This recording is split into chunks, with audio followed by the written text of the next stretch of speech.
Hi guys, it's Mimberly and welcome back to Love and Deepspace. I'm recording this straight after we finished off Silas's Radiant Brilliance memory. We're on to Zayne now, so we're playing Gentle Twilight. Now I just randomly pulled this one, if I remember correctly. And for some strange reason, out of all the boys, even though I'm focusing on Silas, most of my affinity seems to be going to Zayne. I don't know why.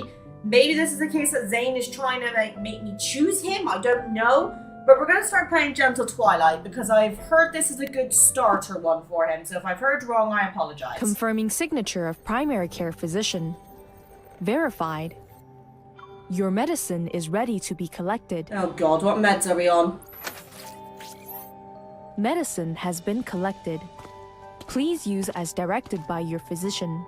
We wish you a speedy recovery. That's actually genuinely something to think about. Like, can you imagine in the future we're not going to need to speak to people to collect medicine? We just get sent a prescription by the doctor and we just collect it from a robot? That's kind of scary to think about, isn't it? What do you need to recover from this time? I turn around, only to be met with Zayne's piercing gaze shining through his glasses. Oh, hello! I thought you would be in another surgery at this hour. Zayne seems to ignore my words and reaches out to take the medicine and prescription from me. Orthopedics? What's that mean? Oh, it's from my colleague. As Zayne shifts gaze between the medicine and me, I point at the patient's name written on the prescription. See? Not me. Also, if I were actually injured, would I be standing here in one piece? Your colleague is now seeing an orthopedist. It seems your work has been pushing hunters to their limits. Shit, he's gonna get protective. Zayne gives the medicine and prescription back to me. You should also take care of yourself. Look, mate, I'm trying, but I'm trying to run a full-time YouTube channel by myself. I have to work 9 hours, I say 9 hours. Excluding my lunch break and my commute to work, I'm working 8.5 hours a day, like literally 40 hours a week for like minimum wage. I'm trying my best. Relax, I've been doing great these last few days. I take the medicine from him, only then do I realise Zayne isn't wearing his white lab coat. Are you getting off early today? Expressionless, he points with his right hand and directs my attention to the electronic clock on the wall behind me. I'm getting off on time. Do you have any plans after work, Dr. Zayne? If going home and waiting until 9 p.m. for a remote consultation counts as a plan, then yes. A remote consultation, is he alright? As Zayne lowers his head and pushes up his glasses, I remember Tara and I are meeting up at a place near his home. Grinning, I move closer to him. Oh no, we're being mischievous. You have a scheme. One which involves me. Is that right? Yes. I'm meeting up with Tara at a mall close to your place. If someone could perhaps offer me a ride, I'd be saved from the trouble of being late. I knew there would be a price to pay for leaving work on time. As Zayne talks, he turns around and walks towards the Let's elevator. Go. I suppose a passenger can spare me from the boredom of rush hour. I really need to learn to drive, but I just can't afford it. I literally can't afford life at the moment, people. As expected, the traffic jam greets us. Zayne and I silently sit in the car, our eyes fixated on the slow movement of the vehicles around us. Traffic is slow. You will reach your destination in 10 minutes. At what time did you agree to meet up?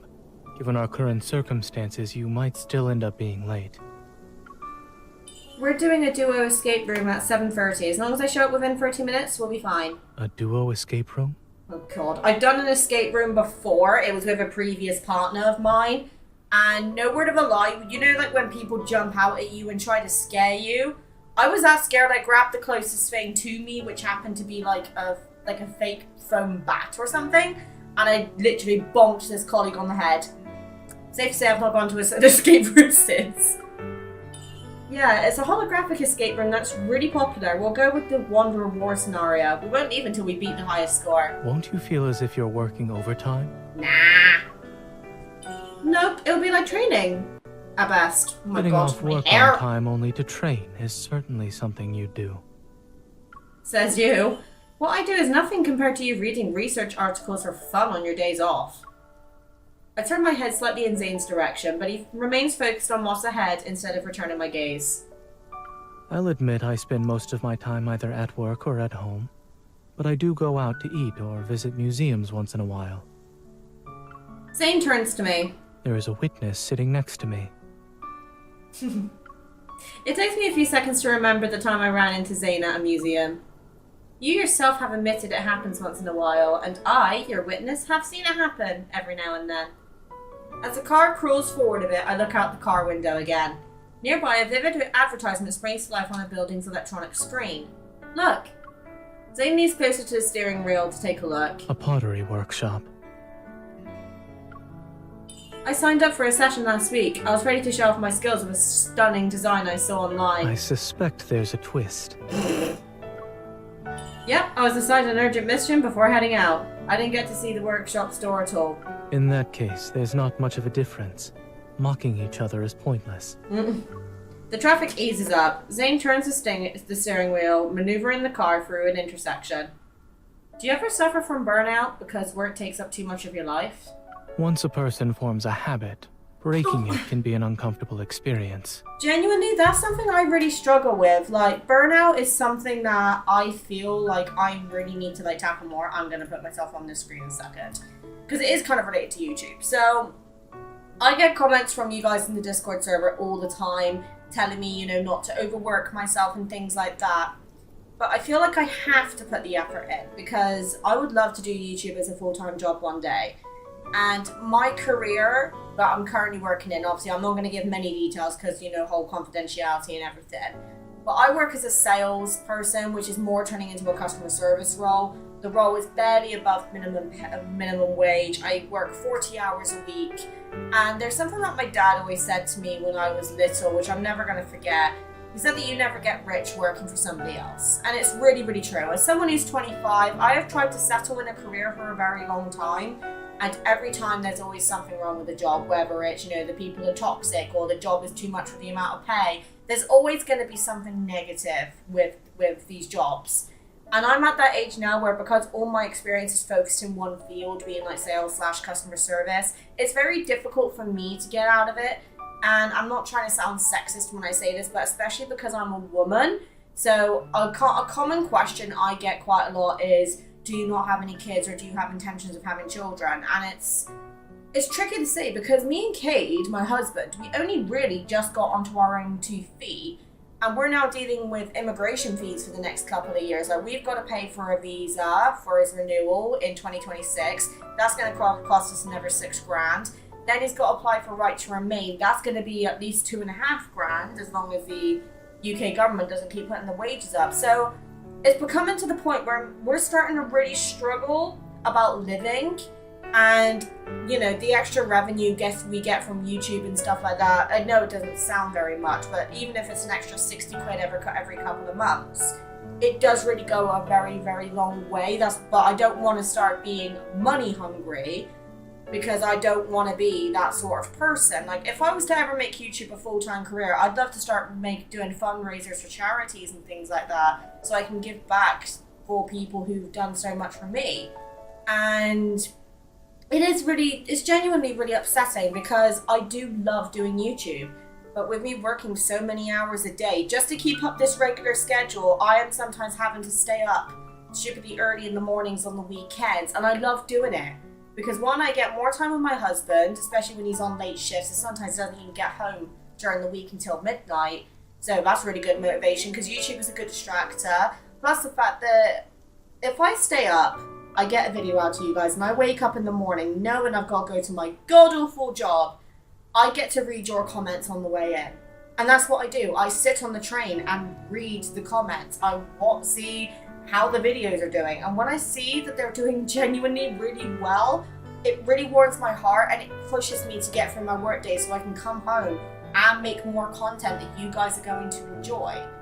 So I just do want to say thank you to every single one of you who do watch my videos, whether you comment or not, whether you leave a like or not. The fact that you've even given me any time in your day to watch my videos is really, really heartwarming to me. And I could not be any more grateful to any of you for that. I really, really can. I genuinely do not deserve any of you. I really don't. You also aren't suffering from burnout, correct? I'm trying not to. And I do also pace myself with the videos as well. Half of the time you guys see a video that I recorded 4 days ago. I'm fine, but keeping a good work-life balance is still important. After doing nothing but missions for a while, I've decided to take a well-deserved break this weekend. I straighten my posture and sit up. Dr. Zayne, you also need to step out of your working comfort zone and learn the art of relaxation. Why don't we start a relaxation support group? We can keep an eye on each other to make sure we get enough rest every week. Anyone who keeps working will have to plan a trip for the following weekend. As the car zooms past the traffic light, I see Tara standing outside the mall's entrance. It's up ahead. Where do you want me to drop you off? I can already see Tara. Anywhere by the street is good. After Zayne pulls over to the side, I quickly get out of the car. Before I shut the door, I turn to my temporary driver. You still haven't given me an answer. Will you join my group? I suggest you move along now, Miss Group Leader. Aww. That's so cute. It's the weekend again after 3 days have passed. I head to the library for a follow-up visit regarding Wanderers from last week. The devices on each floor are working as they're supposed to. We haven't detected anything unusual either. If you happen to see any signs of Wanderers again, please feel free to reach out. We'll also keep a close eye on the situation here. That's a huge relief. Thank you. We appreciate you checking in on us on the weekend. After saying goodbye to the librarian, I walk to the elevator on the other side of the corridor. Afternoon sunlight seeps through the glass wall, creating a mosaic of little squares on the floor. I hardly spend my afternoons in the library after I graduated. As I walk between the bookshelves, my eyes lock onto a book. When You Dream? Where have I seen it before? On Zayne's desk. Oh, I am sensing cutscene. How come I see only the first volume? Where's the second one? Hi, Zayne. Zayne? It's you. Hi. He's very handsome. This is the medical section. When did you become interested? Avicenna's the canon of medicine, just for fun. Really? It's for fun and not work, right? So our group leader is here to supervise me.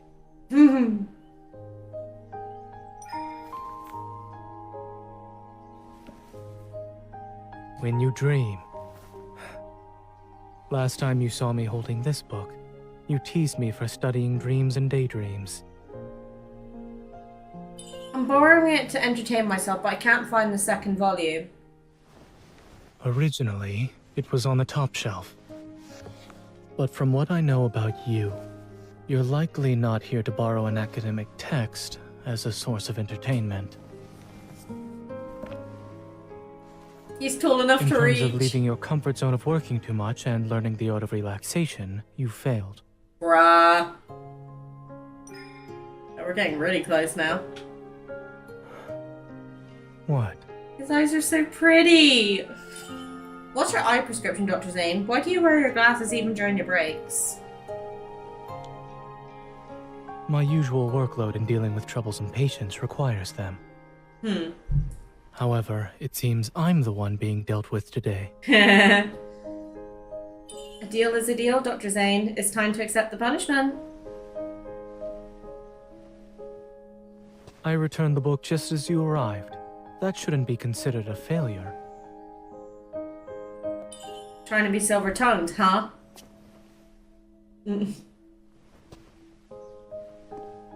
Next weekend, we'll go hiking. What do you think? Didn't you say you were innocent?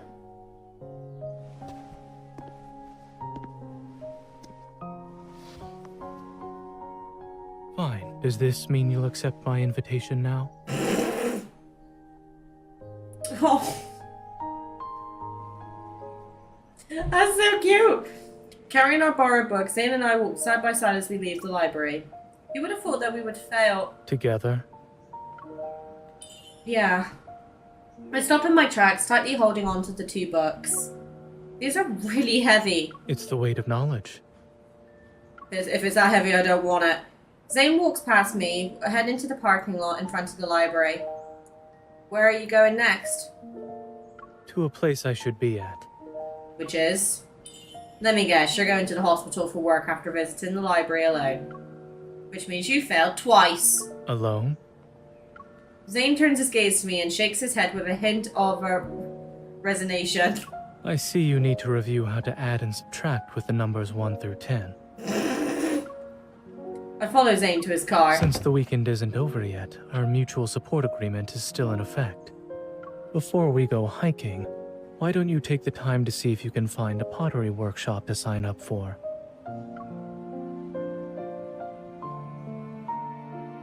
Oh! I don't know, it's such a different dynamic kind of thing with all of them. Like, how do I explain it? Like, they're all cute in their own way, but they've all got like their own different things. So like, obviously, for example, I'm just going off very basic things here. So for example, you got Zayne, who is more, obviously he's your primary care physician, so he's always like making sure you're okay, you know, trying to make sure you're not overworking yourself and that you're being safe, you know, that sort of thing. You've then got Silas, who does the same thing, but he doesn't do it on the doctor side. He does it more of a, I'm gonna tease you, I'm gonna take the piss out of you, but I do it because I like you sort of thing. And plus the fact Silas is, he only seems to show his soft side when we're there personally. From what I'm gathering from Raphael, he's being dramatic, you know, he's like a dramatic queen because he wants your attention. So he kind of flares and being a little bit dynamic and iconic just to make sure that we don't forget about him, because obviously from his bond, he's waited 800 years for us. So I do need to get more of Raphael's stuff actually done. And then you got Xavier. From what I'm gathering from him, he's kind of just going with the flow and just seeing how things go. Maybe that's because he's got his own reasons for that. I don't know. But it is genuinely really cute seeing how the different men interact. Now, if our theory is correct, being that Caleb could become a potential future love interest, that's going to be the very childhood best friend kind of trope, which I think a lot of us will enjoy. Do I think Caleb is going to become a love interest? I don't know, because we didn't actually 100% confirm he was dead. Even though the report said 2 dead, I have the gut suspicion that Caleb is not dead, because that would be such a good twist later on in the story.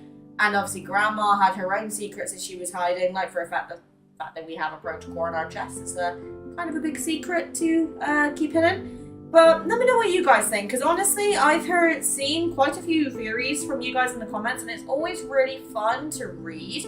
If there is any particular content creators who do like theory videos, let me know, because I'm down to start doing theory reactions again. It's been a hot minute since I did that. I used to do it for like Deltarune and stuff back on the previous Reacts channel that I used to do a lot more often. So we could maybe start doing that, and it would be more content for you guys to enjoy. So let me know. But anyway, my thoughts, this was a very cute memory. Definitely kind of just delving into everyday life here.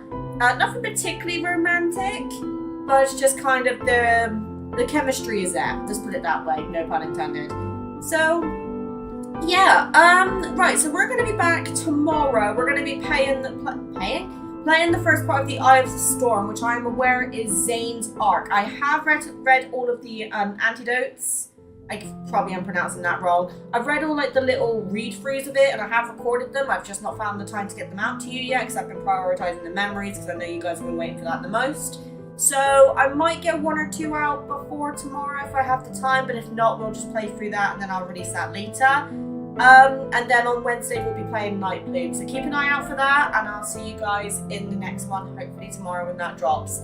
See you there, guys. Bye!